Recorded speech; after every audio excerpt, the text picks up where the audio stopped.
யோவான் 15ஆம் அதிகாரத்தில் இயேசு கிறிஸ்து தன்னுடைய சீடர்களுக்கு ஒரு பொய்யான வாக்குறுதியை கொடுக்குறார். இதை பற்றி நான் ஏன் பேச விரும்புகிறேன் அப்படின்னா, கிறிஸ்தவங்க பொதுவாக உலகத்தில் இருக்கிற எல்லாரையும் விட தாங்கள் நல்லவர்கள் அப்படின்னும், தங்களுடைய நெறிமுறைகள் மற்ற எல்லாருடைய நெறிமுறைகளையும் விட சிறந்தது அப்படின்னும் காட்டிக்குவாங்க, பேசுவாங்க. அவங்க மற்றவங்களை விட சிறந்ததாக இருக்கிறதுக்கு காரணம் இயேசுவோடு அவங்களுக்கு உறவு இருக்குது அப்படின்னு சொல்லுவாங்க. இயேசுவோடு இணைந்திருப்பவர்களால் மட்டும்தான் நல்லவர்களாக வாழ முடியும், மற்றவங்களால் வாழ முடியாது அப்படிங்கிறது கிறிஸ்தவர்களுடைய கூற்று.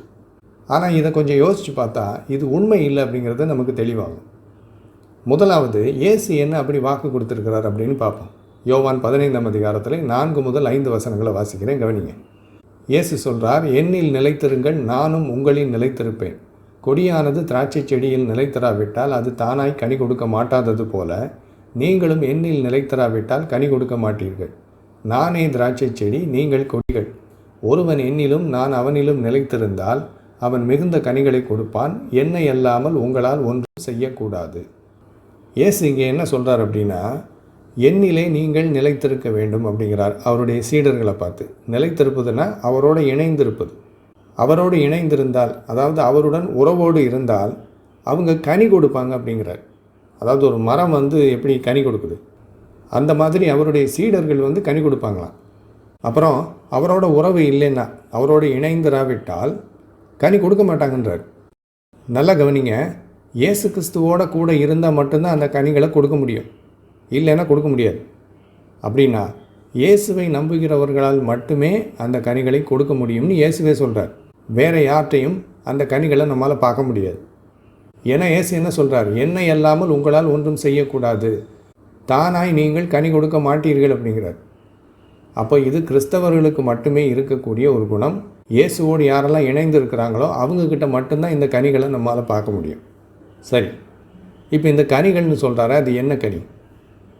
ஆப்பிளா, ஆரஞ்சா, அல்லது திராட்சை பழமா?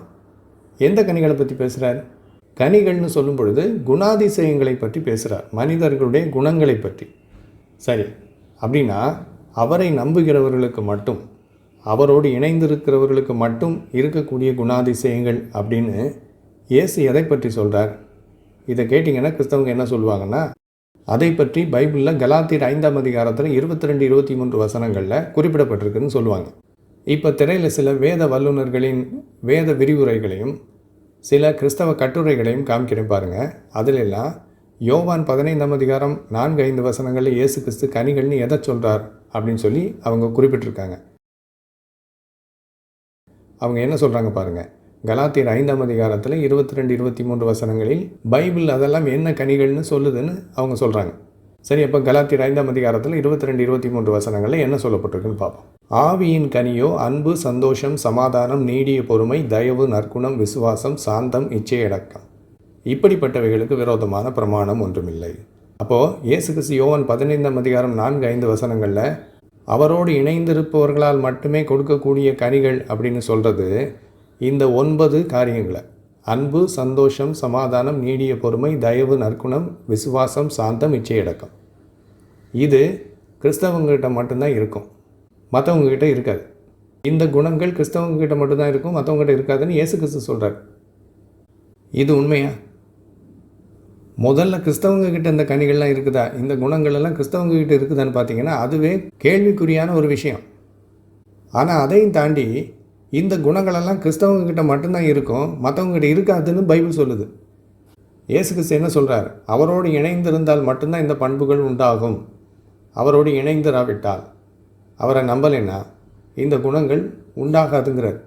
அவரோட உறவு வச்சுருக்கவங்க மட்டும்தான் அன்பு, தயவு, பொறுமை, சாந்தமுடையவர்களாக இருப்பாங்க, மற்றவங்களால் அப்படி இருக்க முடியாதுங்கிறார் இயேசு. இதுதான் மிகப்பெரிய ஒரு வேடிக்கை. ஏன்னா உலகத்தில் எல்லார்ட்டையும் இந்த குணங்கள் இருக்குது. சில கிறிஸ்தவங்க பெருமையாக பேசுவாங்க, நாங்கள் ஹாஸ்பிட்டல்கள் கட்டினோம் அல்லவா, கல்விச்சாலைகள் திறந்தோம் அல்லவான்னு. இதையெல்லாம் எல்லாரும் செய்கிறாங்க. எல்லா மதத்தினரும் மருத்துவமனைகளையும் கல்விச்சாலைகளையும் திறந்து இலவச சேவைகள் செஞ்சுக்கிட்டு இருக்கிறாங்க. இதையும் கிறிஸ்தவர்களின் தனிச்சிறப்புன்னு சொல்ல முடியாது. அன்பு, தயவு, நற்குணம் எல்லா சமயத்தினரிடமும் உண்டு. கடவுள் நம்பிக்கை இல்லாதவங்களே மிகவும் அன்புடையவர்களாக, இரக்க குணமுடையவர்களாக மற்றவங்களுக்கு உதவி பண்ணுறாங்க.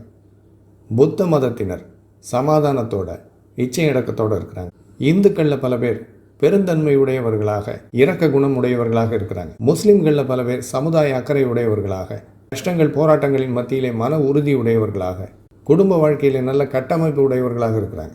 மத சார்பற்றவர்கள் எத்தனையோ அறக்கட்டளைகளை நிறுவி இடர் நிவாரண பணிகளில் ஈடுபடுறாங்க. அப்போ இது போன்ற குணங்கள் எல்லாம் எல்லாத்தையும் இருக்குது. சினிமா நடிகர்கள் எவ்வளவோ ஈகை குணம் உடையவர்களாக இருக்கிறாங்க. அதில் சில பேர்லாம் இறந்ததுக்கு அப்புறமா அவங்கள்ட்ட உதவி பெற்றவர்கள் டிவியில் பேசுகிறதெல்லாம் பார்க்கும்போது நமக்கு ரொம்ப ஆச்சரியமாக இருக்குது. அவங்க உயிரோடு இருந்த காலத்தில் அதெல்லாம் நமக்கு தெரியாது. இறந்ததுக்கப்புறம் அவர்கள் மூலமாக பயனடைந்தவர்கள் அவங்கள பற்றி பெருமையாக பேசுகிறாங்க. அந்த அளவுக்கு அவங்கக்கிட்ட இறக்க குணம் இருக்குது. அப்படி இருக்கும்போது இயேசுவை நம்பினா மட்டும்தான் இந்த குணமெல்லாம் வரும் அப்படின்னு சொல்லி பைபிள் சொல்கிறது மிகப்பெரிய ஒரு அபத்தமான காரியம். சரி, அப்போ இது போன்ற நற்குணங்கள் எல்லா மதத்தினரிடமும் கடவுள் நம்பிக்கை இல்லாதவர்களிடமும் உண்டு அப்படிங்கிறத நம்ம காட்டின உடனே கிறிஸ்தவங்க என்ன பண்ணுவாங்க தெரியுமா? இல்லை இயேசு கிறிஸ்து யோவான் 15ஆம் அதிகாரத்தில் 4-5 வசனங்களில் கனிகள்னு சொல்கிறாரே, அது இதை குறிப்பது அல்ல. அவரங்க என்னோடு நீங்கள் இணைந்திருந்தால் இந்த கனிகளெல்லாம் கொடுப்பீங்க அப்படின்னு சொல்கிறது இது போன்ற தனி மனித குணாதிசயங்களை குறித்தது அல்ல. அவர் என்ன சொல்கிறாருன்னா, அவரோடு சேர்ந்திருந்தால் ஊழியத்தில் வெற்றி கிடைக்கும். சுவிசேஷ ஊழியம் பண்ணுறாங்கல்ல, அதில் வெற்றி கிடைக்கும். ஆத்தும அறுவடைகள் உண்டாகும், பிரசங்க வல்லமை இருக்கும், சபை வளர்ச்சி இருக்கும். அப்படிங்கிற அர்த்தத்தில் தான் அவர் சொல்கிறாருன்னு பிளேட் அப்படியே மாற்றுவாங்க. அப்படின்னாலும் பைபிள் பொய் சொல்லுது அப்படிங்கிறது நிரூபணமாகுது. ஏன்னா கலாத்தியர் 5ஆம் அதிகாரம் 22-23 வசனங்களில் 9 விதமான கனிகள் சொல்லப்பட்டிருக்கு இல்லையா? 9 விதமான குணாதிசயங்கள்.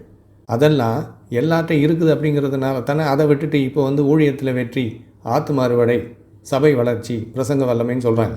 அப்படி பார்க்கும்போது கலாத்தியர் 5ஆம் அதிகாரம் 22-23 வசனங்களில் சொல்லப்பட்டிருக்கிற அந்த 9 குணாதிசயங்கள் இயேசுவை நம்புகிறவங்களுக்கு மட்டும்தான் இருக்கும்னு பைபிள் சொல்லுது. அப்போ அதுவும் பொய்யாகுது. அங்கே கவனிங்க, அந்த வசனம் எப்படி தொடங்குதுன்னு. ஆவியின் கனியோ, ஆவியின் கனியோன்னா இயேசு கிறிஸ்துவை விசுவாசித்து பரிசுத்த ஆவியை பெற்றவர்களுக்கு மட்டுமே இருக்கக்கூடிய கனி அப்படின்னு சொல்லிட்டு அந்த 9 குணாதிசயங்களையும் பைபிள் பட்டியல் போட்டு காமிக்குது. அப்போது இயேசுவை ஏற்றுக்கொண்டு பரிசுத்த ஆவியை பெற்றவர்களுக்கு மட்டும்தான் இந்த குணங்கள் இருக்குன்னு பைபிள் அங்கே சொல்லுது.